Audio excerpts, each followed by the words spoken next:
Last time we saw how my very first match went in CSGO after almost half a year of a break, but actually it was more like 3 years of a break. I never took CSGO that serious, but this should change. On the very famous day of April 1st, I did go in again into the journey of CSGO.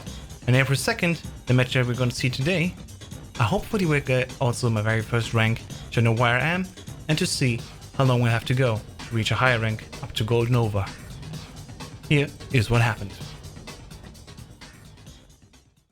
Alright, we got everything in this match actually. We have bad teammates with, bad microphones. We have actually a lever in here and we have so much more. Will I finally get my rank? Is this at least a tie that we can get for this game? We'll see. This game has been played on April 2nd actually. That was the next day after my very first match from the very first episode. If you haven't seen it yet, feel free to check it out. And of course, subscribe to not miss any new videos from this series and anything else that I'm going to do in the future as well. So, this is the first pistol round. I'll just go straight for B. I didn't know fully what to do next, but hey, at least we had a good start here. We have already moved around. My mates were here, so I felt, even with only 6 health, I was good to go and push forward. You only had one mate left. The bomb was already down. And I could very easily defuse it because everyone else was watching me. And as it turns out, that was the correct decision. Round 1. Only 50 more to go. Coming up on the third round, I have something that I want to tell you. The way I'm throwing this Molo isn't too bad, this Molotov is very okay, but there's an even better version. And in case you don't know it, let me just quickly show it to you. Alright, so this is Mirage. We are on CT side. We start the round, and what do we buy? Well, besides of course full armor, hopefully, and of course a good gun, we also of course buy a Molotov and a smoke. And that's what I do at least, Every time when I play and go to B, I definitely have a Molotov and sometimes also smoke. The smoke is not necessary for what I'm going to show you, but it still doesn't hurt. So let's make our way over. Usually you do a 2-stack on B, and one goes through the window and one goes through the door here. And the way how to throw this Molotov is super easy. You just look at this, dark spot in there, let go. That's all you need to do. Why is it so good? Well, first off, this Molotov is hitting right at the beginning. So if there's any T's that want to make a push forward, they can't do that. And the fascinating thing about it is this, as soon as this is burning, they're like, oh shit, cut off. They can't really look much into the side because the Molotov is blocking them here. And they can maybe see the first fight here and then maybe a little bit into the bench. Bench is the word I forgot. Stupid jacket language. Anyway, while you do that and just throw the Molotov here, usually you have a mate also jumping forward here. So even if there's anyone pushing forward, your second mate that is here on arches hopefully shoots down these spots and can get a few picks. If there's any T's that are too slow and get hit by the Molotov, even better because then they are already damaged a little bit. So while your mate is coming from this side here, trying to get some picks, you on the other hand, you were safe here. Nobody could see you yet. You just threw that. And now you can make your way forward. In pistol rounds especially, so I go to just stand here, for example, get the picks here. Very easy to just poke out and get some hits in there. Maybe something like this. Just a little bit more mean and tricky. Sometimes I just, peek here, or these like this, so I don't need to, move left and right. It depends on how good my enemies are. If we play the first half and then we switched over to CT, I probably know how attacks are going to be, and it's just going to be like that. Usually they're on this spot. And even if they push forward to, for example, they jump down and are on a van here, I can maybe go behind bench and try to get a pick here. Because I'm not really seeing that much from that spot. Or if they are actually jumping down here, up on a van, I can also move forward like this. Get a few picks like this. And try to get them that way. So that's basically how I do my attacks nowadays on B. And what I saw just there was really weird. So again, just a small insight, probably good for at least if you're from silver to silver elite and maybe gold nova 1, 2. Later on it could be a little bit more tricky because many people, that's what I saw in the last few games actually, are going for mid, but that will be a different video for a different time. For now, let's just focus on how to get these B attacks down and hold your position, especially on here. And especially with a second mate who that runs over too short and there's no attack coming in here. The setup is still worth it. Just for the case of it happening, because especially in lower ranked games, it does happen a lot. And especially on the very first round, because so many T's are just rushing B, usually. So it's always good to be here. And then, your mate can fall back and support here at connector, trying to get some picks like that. So it's definitely always good to have two people there. And if you are the first one who always supports with a Molotov here, that's all the better. Of course, you can also do is jump in like that. Doesn't hurt, especially if the second player has a Molotov and wants to keep the fire going. But in the end, that's basically just how I do things these days. All right, where were we? Oh yes, round 3. Wow, and the video's already so long. Anyway, so there's another cool moment that we had right here when I'm going forward. I'm sure my mates to take us through the apps, thankfully. But it's very interesting that it actually worked in this rank. I feel like after my first match, I already had some sort of elo without a rank, and we got a little bit easier foes, especially having good mates with us helped a lot. And so they get actually a few picks and end up having this moment. Unfortunately, the enemy looked towards CT in the direction of ticket, and I could just very easily pick that. Not knowing where the last one was, I wasn't sure if I should defuse, but in the end, everything was fine, and that was the second MVP of the game. After some rounds where we still kept, you know, the advantage at least, we faced this very interesting round that I wanted to display with you. Our mate in yellow actually had a very annoying microphone which had a lot of humming in it. I don't know who he could fix it, but maybe it would have been good to be at least aware of the issue. Anyway, just a general recommendation, if you don't know how to check how your microphone sounds, there's a setting where you can listen to it through your speakers, or at least, you know, download Audacity for free, record a little bit and hear it yourself. You will quickly get why some teammates are very likely to mute you if you have a very bad microphone. But nonetheless, regardless of the bad microphone, our teammate actually managed to do this.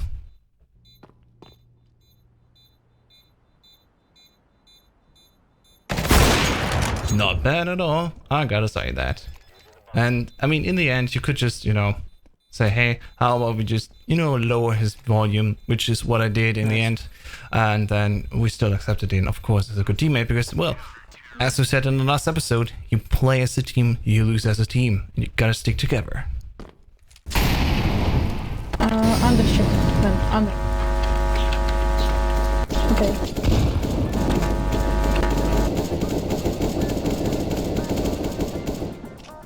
I'm check middle, okay? Can you mute yourself, please? Funny enough though, after even our other random said that yellow should mute himself, we just all gave up and said, you know what, his calls aren't that good. He's a good player, definitely, but we just want to have fun and not the buzzing noise in our ears, so we all muted him in the end.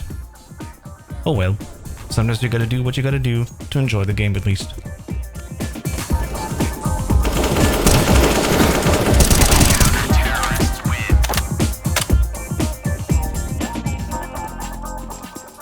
Alter! Yeah. It was about that time that I ran into an eerie issue. A 1v4 with a UMP. Can I do that? Should I do that even? Well, I have a UMP, so what else can I do, you know? Saving? Nah. Not only was my positioning bad, but also my aim. And so of course, I didn't clutch that 1v4. But hey, at least, you know, we ended the half like this.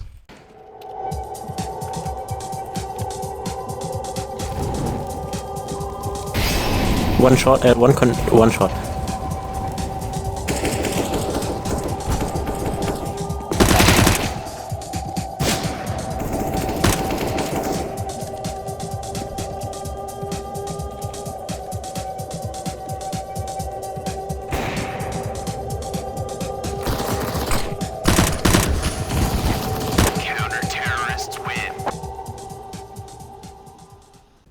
Alright, so the second half actually wasn't so bad. We were in a good lead, you know, 7-11, not too bad. And we actually also made this round work very well, as we'll see. Mostly, though, without my dealing, I was rather useless. But hey, we still win in the end, and that's the thing that's important to us. In the end, we had a very good lead up until this 23rd round. And we were easy with B. You know, we didn't have any problems. We just went in, you know, I checked some corners to see somebody shooting in there. I just pick him. Didn't get the kill, certainly. I hear steps whenever, and then I did this poking. And I get why I got shot. It's very dumb to do poking like that. So let's quickly jump in game to show how I would usually do it these days, and then compare to what I did right now. Alright, welcome to Mirage Site B. We are terrorists and we are in the spot. Imagine it's 1 versus 2. Where should you position yourself? And especially if you were already running up here to get the kill, just like I did, you know, how do I face the second one? I at least had one mate here at bench, which was good. So he could still look from there into the apps if somebody would drop down there, or could call if somebody would come from short. Because in the case of short, I could just turn around and try to get a peek like this. As you can see, these days I not just, you know, go left and shoot. I also use the very basic mechanic of just ducking.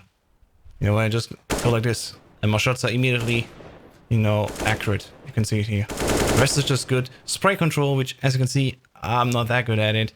But to be fair, I didn't play any rounds today, and I'm just making this video first and then gonna play later. So if there's somebody in kitchen and I know that, how would I approach that? Well, just use peeker's advantage. Very simple. And you do that by going to the right, and when you're almost like here, your shoulder can be seen a few milliseconds later than you are actually there. And what I usually do is then just duck or crouch, and then have a good advantage to get at least a headshot.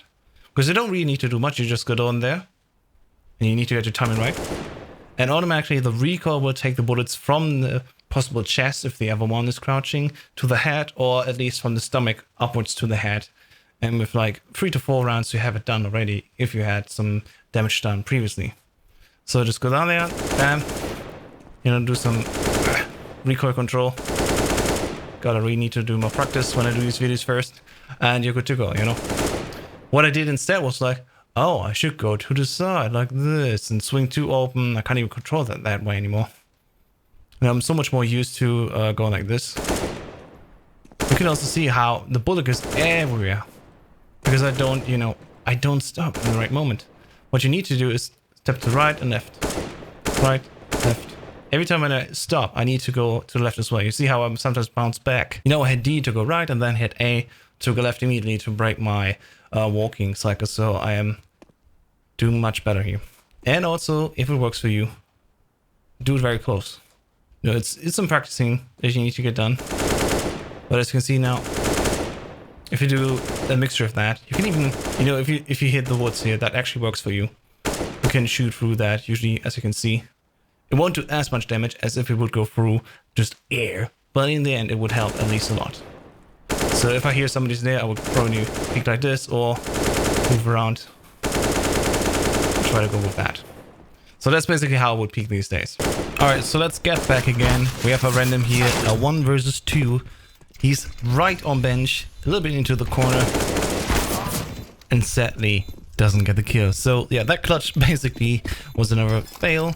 I mean, shit happens, right? He couldn't be that bad, you know, it's just an 8 versus 14, we're still doing very well, and that's when bad things happened. In the next round, our friendly mate had a problem that he had to take a very important phone call, which couldn't, you know, wait. And just like online games can't wait when your mom says, hey, dinner's ready, he couldn't wait for this phone call and just play the game. It's unfortunate, but at least, you know, you got at least 1 time out per match, so that isn't too bad. And of course, if he even has to leave, which he did in the end, we can have at least a bot and try to carry it 4 versus 5 the whole time.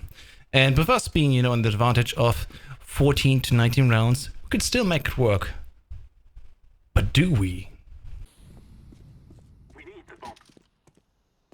My first attempt was to distract them on A and then follow my guys to B so we can all take it. In the end, we got fairly hit. 1 by 1, we were all gone. Next round, we finally got the bot because the mate left the game, and we tried to take B again. As you can see, it was very successful. Wasn't even able to pick up the right weapon. And my spray was also not on point. Next round. So instead of going for B again, we tried A this time, and that had at least some success to it, you know? I was trying sort of to go through all the corners. I mean, it still looks weird now on hindsight, and I planted the bomb. Wow, that's good. If we make this round, we have at least 15 points, that would be a draw, and I would finally get my rank, right? Well, seeing how I placed my crosshair, not even knowing where to look, I was incredibly lucky to have that shot. And I was seeing there was somebody on stairs, but instead, you know, trying to take a secure angle and maybe also check in ticket, I got picked from ticket. The defuse was stopped, at least that was good, but it was still a 1v3. And that was yet again lost. Round 28, it is 13-14. We only need one more round to at least go out of the match with a draw or tie. And we try A again because that worked so well last time. We just need to make some adjustments and maybe watch better which corners to look into. But I guess got sadly picked up. Good thing we now though had our bot. And I feel lucky enough to get it. He had also an AK, so hey, why the hell not? I'll make my way over to A. And as you can see, I approach it very quietly. And it wasn't too bad, you know, a 3 versus 2. I made the pick, it's now a 2 versus 2. We can make this. This can work. And then I got picked. The problem that I think always is that we're for too long too silent, you know, we're not doing any moves, we're not trying to get any advantage by early peeking. Okay. Or at least rotate back. 14-14, round 29. Can we get at least one round win? Well, here's the rest of the story. Only 2 more rounds to go. We either lose this or we make it a tie. That's for sure. Winning it, probably out of the question. But it is possible. So as we can see now, I go to Sandwich and do the grave error of visiting connector that way. Never ever peek that open into these 2 corners. It's much too open. We get picked so easy. And it's just stupid overall. Never do this, not even in solo games. Very. Alright, 14-15. We have only one chance left. Can we pick it? We decided to go B for the last time. It was our only chance to do this. A was clearly too difficult for us to pick apart, and the enemies knew how to dismantle us. And not just to defuse the bomb. So we ended up actually going B. And I gotta say, I had a good feeling after all. You know, I had my Molotov ready, I had my AK. We were not bad with the equipment. You know, we had what we had. We had good chances. And I dared at least to jump into the fire, which wasn't too stupid in the end, because hey, it allowed us to peek something forward. And that was the very first moment that I learned that this wood can be wall-banged. Very important to notice. Many people spam it just to get a random shot in. And sometimes it even works. Alright, 4 versus 4. I see one on the bench. I try to get him ahead. So I see now, jump down, and actually don't get the pick. It could have been such a cool hero moment, but sadly it wasn't. It's a 2v2. Can our random mates help it? We got one down. It's a 2v1. We only need this one round.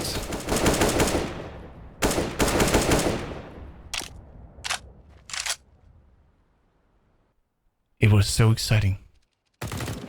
And yes, our teammate managed to get him from behind. And we got the tie. And I finally was see my rank. So after all this hard work, which rank would I get? Silver 2. Oh no. You know, in the end, it wasn't so bad. We finally had a first technical win in, and I got my rank. I knew where I was, Silver 2, which is all but fair, especially now in hindsight. The next few videos I'll actually, you know, conclude many matches into